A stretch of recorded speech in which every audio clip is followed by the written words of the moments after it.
The first thing they did was they fired their gun into the air and said, stop. So we stopped. I thought, well, we'll identify ourselves. We've been through with this earlier group. They will let us go. Said, get out of your car. So we got out of the vehicle. Said, who are you? Said, we identified ourselves. Said, oh, and where are you going? We said, we're going for a burial. What is the burial? The burial is an Obo. He said, but that's not the way to Obo. He said, when the GPS told us that if we continued this way, we'll get out to the main road, make a right, and that I know where I'm going. I've been there several times. He said, okay, you've been there several times. You know where you're going.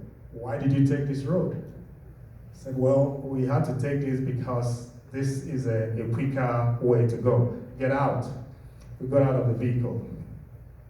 They took off our ID. They took my wallet and started going through what was in the wallet. Then one of them said, well, you're a Nigerian government agent. I said, I can't be a Nigerian government agent. I've never worked for the Nigerian government. I've been gone from this country for more than 30 years. And my cousin here has been gone for more than 40 years, so we don't really have anything to do. He said, well, you're going to explain where you're going. You're not making sense. In my mind, I felt they were not making sense. So, before we could say anything, they all had, I came to find out later in the day that the caliber of gun or rifle you're carrying is dependent on your position in the hierarchy. Those who are highly placed carry the AK-47. Those lower rank had the rifle they call a pump action. So before we could say anything, they had cocked their guy and they shot at us. So when they shot at us, fortunately, the bullet missed its mark. So that was when it dawned on us that, listen, this is not a joke. This is something serious. So when they said, it wasn't like just one shot. It was about 2 or 3 shots just to show. But we're just lucky that it missed its mark. Then we're already out of the car. So when we got out, they said, okay. They looked at the vehicle. It was my dad's truck. Said, who owns this? Said, it belongs to my dad. Said, who is he? What does he do? I said, he's a traditional ruler in Uzuakole. I thought that would help, but that made the situation more difficult. Because they said, oh, your father is a traditional ruler. I said, he's a very old traditional ruler. He's been on the throne for many years. I said, okay, we'll talk to him. And that was the way of God. When you say God orders your footstep, that was the way the intervention started. Because they said, we're going to talk to him. I said, fine. So we got the phone. I had the good sense of calling my younger brother. I said, listen, we have a problem. Can you take this phone to our dad? Some people want to talk to him. So within that brief interchange, they told my younger brother, listen, what they said was, we're freedom fighters fighting for your freedom. We have your brother here with us and his friend. My brother said, which freedom fighters? He said, we're IPOB ESN. We want to talk to your father. So they gave my dad the phone and spoke briefly with him. The significance of that phone call, because that was the last phone call we made until we left, was if that call had not been made, those in Uzuakole would think we're in Obo. And those in Obo, because they were not expecting us, sorry, my partner was expecting me, those in Obo would think we're in Uzuakole and we did not make the trip. So that would have taken a day or two to figure out what happened. So that phone call was the first thing. When you say your footsteps are ordered, that was the first time you said, yes, indeed, our footsteps were ordered by God. Because when we made that call, then they took us now into their camp. When we got to the camp, initially we sat on a bench under a tree. Then we're just watching what was going on. The next thing we heard was, okay, who do you say that vehicle belonged to? I said it belonged to my dad. He said, well, he's not going to see that vehicle again. So what do you, I didn't ask them what it meant, but in my mind, I said, okay. He said, well, he's not going to see that vehicle again. We'll have something that we're going to use for some time. Then in my innocence, I said, look at the number, the license plate. He said, yes, we've seen the license plate. It's a special license plate. And from that, we know that your dad is not just a traditional ruler, he's a very old and distinguished one that they give that license plate. But what I'm telling you is, we have this truck, it's ours, and nobody is taking it from us, we're going to use it. I said, all right. Before we could say anything, they slapped my cousin. At that point, they took us to where they call their holding cell. And that was when the reality of what was facing me began to dawn on me. Because that spot where I was sitting on the floor was surrounded by dry human blood. So you can't help but ask yourself, what happened to those that had that blood? And were you going to have the same fate as those that their blood was spilled? And the other scary part was their judgment was impaired because they were all drinking gin, smoking weed, and taking crystal meth. So the judgment is impaired. He has a rifle, and the rifle has bullets in the chamber. So all he just needs to do is to press it, and your history. And they'll come in and tell you that's what's going to happen to you. And at some point, someone brought a knife. And I told him, and I've not said this to my wife, but I just said, listen, if you're going to shoot me, if you're going to kill me, don't use the knife, just shoot me. At least I will not have so much pain. He smiled and he left. So at that point, 11 a.m., noon, 1 p.m., 2 p.m. Then about 3, I had some peace. And I started singing the song, You're Alpha and Omega. And that was the song that I was singing most of the afternoon stroke evening. So what I didn't know was that at some point, because now my brother knew where I was, so they now tried to contact my partner, but they didn't have his number. It's another miracle how they were able to get hold of him. So when they got hold of my partner, Emeka could know me. So my partner, I think Sam or so, they knew somebody who was high up in the IPOB ESN hierarchy, and they contacted the person. But we didn't know what was going on, but we're in the camp. So when I started singing that worship, that was just what I was doing. Around 5 o'clock, there was a serious argument going on amongst them. What do we do with these people? We could hear it. One group said, we have to get rid of them. They've been here all day. They've seen our operations. They know so much about us. Another group said, no, we have to let them go we should not be seen to be doing what we condemn. So that argument was going on back and forth between the two groups. And after a while, it quieted down. Then there were two young men there, and God used them to console us throughout that period and to give us hope. They would come when nobody else was looking. They would come to us and say, "Don't worry, you will be released." We said, "Thank you." So we're comfortable having them around because in our mind, those were the ones who had some sense of sanity.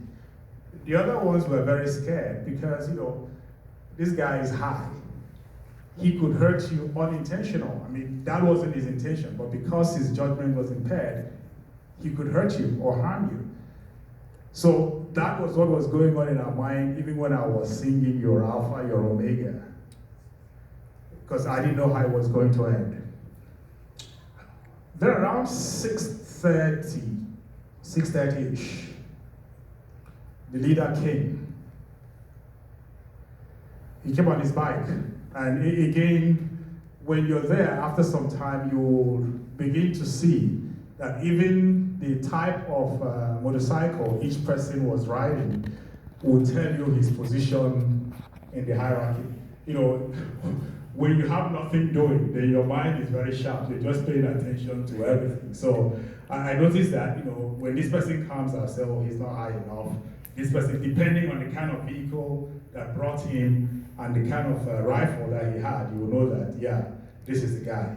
So around 6:30, the boss came. And he started asking us questions. And one of the questions, where do you say you're from? I say, I'm from Uzoakole. Okay. What are the landmarks in Uzoakole? So when I was answering the question, he stopped. He said, I wasn't asking you the question. I'm asking your cousin. Why is it that you don't want him to speak? And the reason was that my cousin sotters a little bit. So because of that, there's already agitated. If he speaks, you'll think he was being abrasive. And I didn't want anything to aggravate them. So when he said, well, you're trying to hide this man. We're going to let you go, but this man is not going anywhere. He's a government agent. And he said, and moreover, he looks like Hope Uzodimma's brother. That was what he said. He looks like Hope Uzodimma's brother. He said, he doesn't know Hope. He said, that's the problem. You're not answering for him. Can't he talk? Then the guy left. This was around 6:30, 6:37. And then it was getting dark. And that darkness can be very hostile to a stranger. Because at that point, you don't know what was going to happen. So between 6:30, we were there waiting. And about 9:30 p.m., the gentleman came back, who is their boss. He now came back. He said, well, you have to explain to us who you are and what you're doing. And let me backstrap a little bit. During the day, when we told them we were going for a funeral, they asked us, said, where do you have the posters? There are no posters posted on your vehicle. We said, how can we have posters? The people with posters are those who would go to the mortuary with them, pick up the body and take to the church. We told you we are coming from Uzoakole. There's no way we would have a poster. He said, you're going for a funeral, you don't have a poster? We said, yes. Well, after we explained to them, it was like, that got us into more problem. Because anything you said for sympathy will be turned against you. And they talked about Biafra. We said, well, this was what happened to us during the last civil war. He said, well, if you people had gotten it right the first time, we wouldn't be here. So the struggle we're in is because of what you did. because you people didn't get it right the first time. I said, I'm from here. This was what happened to my people. He said, I don't even want to hear that. And he tried to slap me at that point. I knew it was to keep quiet. I was wearing the Igbo traditional dress. He looked at it. He said, okay, do you know Ebubago? I didn't make the connection. I said, yes, my dress, Isiago, the original one. He said, yes, that's Ebubago. I said, then I realized that was a dumb thing to say, because Ebubago was the security outfit that was formed by the government, and the last thing you want to do would be to be associated with Ebubago. You know, for those who live in LA, it's just like going to a blood territory in those days, and you say, you're a creep. You get it? So then he said, okay. That was when the guy brought the cutlass and said, we are going to do to you what we do to Ebubago people. Then I said, oh no, I'm not Ebubago, no. Then he pointed at my cousin. He said, he looks like Hope Uzodinma's brother. They look alike. I said, okay. So we stayed for some time. Then about 9:30, he came back and he said, you need to talk now. And I kept quiet. And this time I learned my lesson. So when he asked question, I'd say, do you want me to answer the question, or do you want my cousin to answer the question? So he now felt, okay, he's learned some lessons or what. So they got us out. It was about 10 p.m. now. At that point, the guy said, we're not satisfied with your explanations. Again, we didn't know that some calls had been made on our behalf. So we're not satisfied with your explanations. We're going to take care of you. There are a few things that I saw, which sometimes you read in social media and you don't pay attention to it. Yes, indeed, they have pits where they dump people that they kill. And indeed, that was going to be, they already told us that. You see my point? It's like, you guys are not getting out of this place alive. So might as well tell you everything. We have your car, we have your things, you're not getting out alive. It was only those two people that gave us hope. You know, and nobody would know where you are. And nobody would have known what happened to us. So around 9:30, 9:45, after going through my phone, he started going through my phone. He brought out my phone because they seized our phone. Then he came out and said, whose phone is this? I said, that's mine. He said, okay. He started scrolling down. I know that in 2019, during the last election, people were sending things to everybody unsolicited. And you know, when you capture the image, it's stored in your phone, and you don't care to delete it. So the guy was now going through, and unfortunately, the first images he was seeing were APC. Yeah, that's true. Those were the ones saying, okay, you see, this confirms what we've been saying all day. Why are they sending you APC materials? You said you don't live in this country, you live outside the country, and yet your phone is filled with APC material, and you're there with this man's brother. Tell us what you're going to do. So fortunately, after a while, he started seeing APGA materials and PDP materials. And I said, you see that? If there's APGA, there's PDP. So if I'm APC, why would they send me APGA material? And why would they send me PDP material? So that question, he felt angry with that question. And he threw the phone on the ground, but fortunately it was a sand, so nothing really happened to the phone. So we picked up, he said, okay, smart ass, not in those exact words, we're going to deal with you. Oh yeah, you guys get together. So at that point, they gave us instructions. They said, you go and pee, and that's the last time you're going to pee on this side of eternity. And I looked at him and I said, I'm not going to pee. Do whatever I'm not going to pee. I didn't put that last part. I said, okay, if that's the way you want it, that's the way you want it. So now, there were 3 of us that said we're side by side. Each person will carry the, just like you see in the movie. You hold the tail of this person's dress, and you hold the tail of that person's. There are 3 of us, the driver, my cousin, and I, so we held it. So at that point, I had given up hope. And the thought that was in my head was, listen, you all are cowards. You can't even kill me in the afternoon. And even at night, you don't want to see my face when you want to shoot me. You're a bloody coward. That was what was in my head. And that was what I was going to say. Because at that point, the whole thing was hopeless. But that wasn't what came out of my mouth. And it was that sentence that came out of my mouth that changed the entire dynamics. I looked at the guy, and in a very soft way, I said, you're from Umuahia, and I'm from Uzakale. Why are you trying to hurt your brother? He looked at me.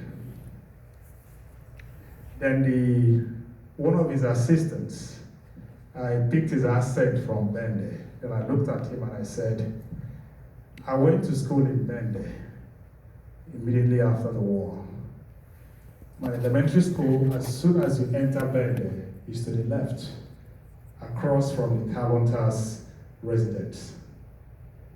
So we have a lot in common. Why are you trying to do this to me? That one became defensive. He said, I'm not from Bende. I went to secondary school in Bende. That was where I picked the Bende accent. And once that happened, I had hope. Because now he was defensive. So they marched us. And the guy said, all right, one last thing. I need you to confirm who you are. Then I made a call. The response to that call is another story. But in the process, I spoke with Linus Ojukwu. And the first thing he did, I didn't tell him it was a problem. He said, is there a problem? I said, I'll talk to you. Then he called people and said, people, we need to start praying. Chijioke is in serious trouble. I sense that he's in trouble. I don't know what it is, but we need to pray that he will get out of danger. So we got to that point, I was looking through my phone, and at that point, another call came in. And he said, answer the call. That was my cousin. So my cousin asked, he said, where are you? We've been looking for you all day. I told him where I was. He said, let me talk to him. So he picked up the phone. And when I asked him afterward, he said he doesn't even know what gave him the courage. Because when I gave him the phone, he started shouting at them, backing up at them. And he said, listen, I live in UK. We spend all this money trying to make sure that these things work. And what I can get is for you to pick up my brother and hold him. So when he heard that, he stopped and asked him, do you know this person? So it happened that one of my younger brothers, very good friend, was very, very high in the hierarchy of the organization. He said, yes, I know him. So now they placed a call to the guy where he was in diaspora and told him this is what is going on, and And then he placed the call.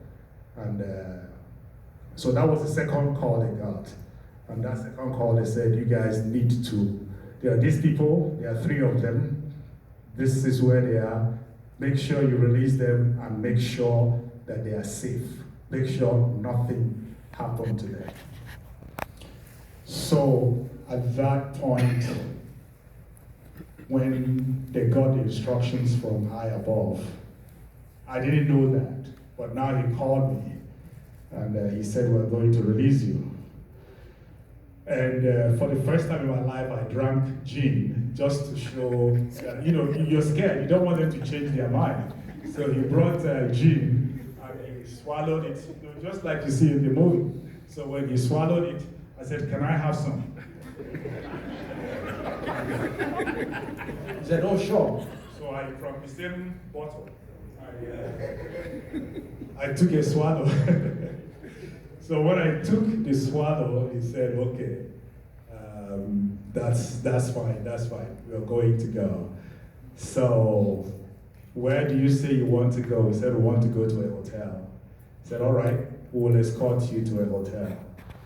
They escorted us to the hotel where we slept. And when we got to the hotel,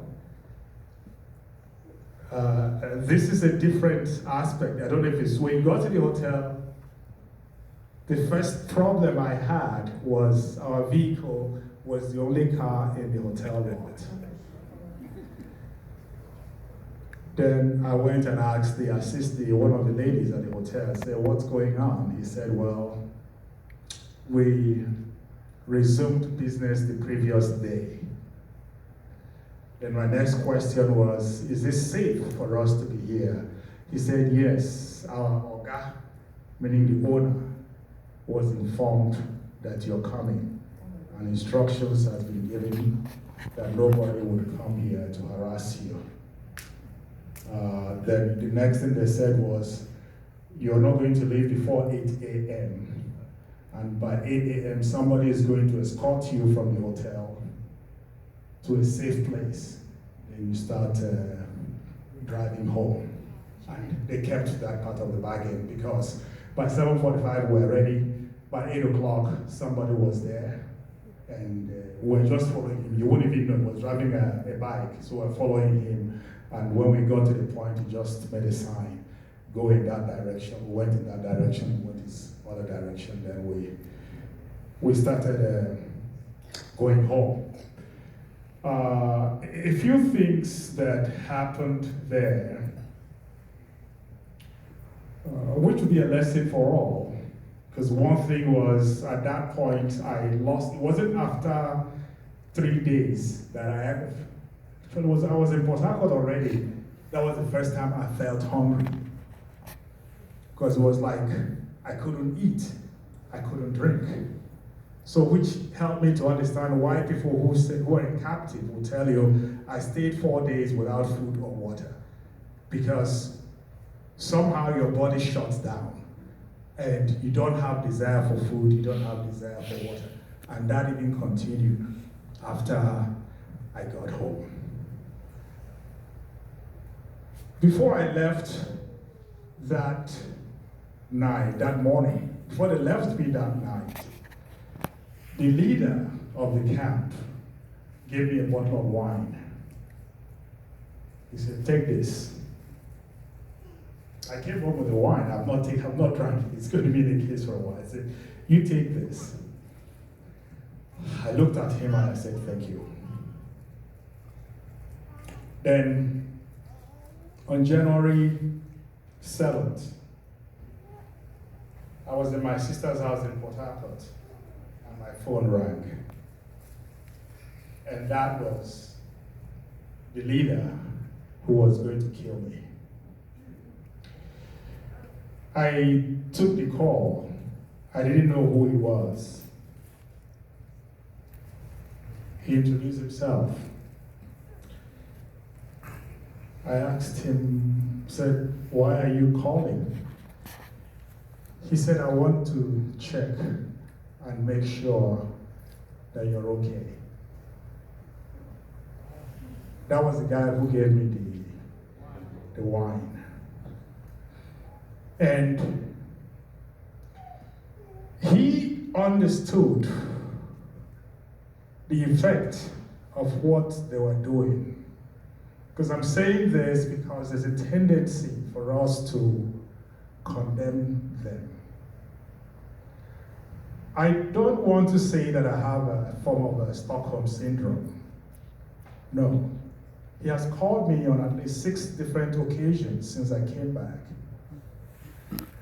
And he called me as late as about 5 a.m. today.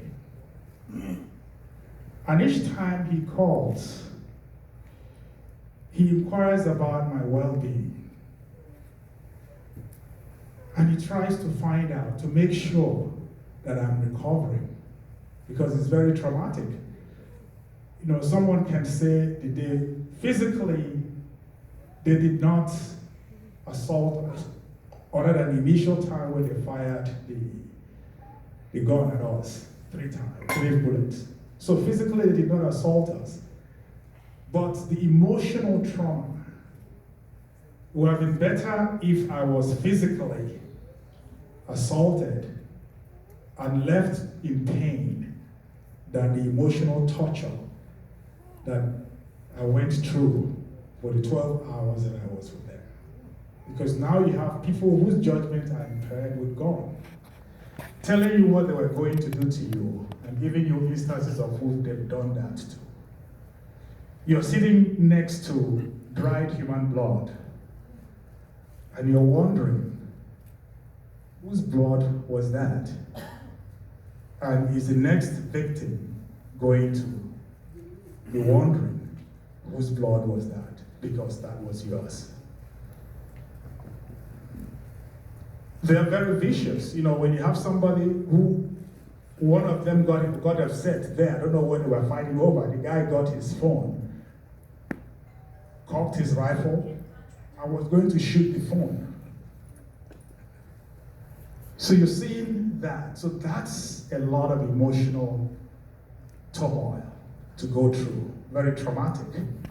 And for him to realize the seriousness of what he did, how it impacted a human life, that gives me hope in the sense that there is something in him. I will not condemn him. I feel sorry for him. And I feel sorry for them, even when I was there. Because I was looking at young boys who I imagined the hope that I had when I was their age. They're in their 20s, at most 32. At that point, I was full of life. I was already married. And for those of us here who are not married, you have hope, you have a future.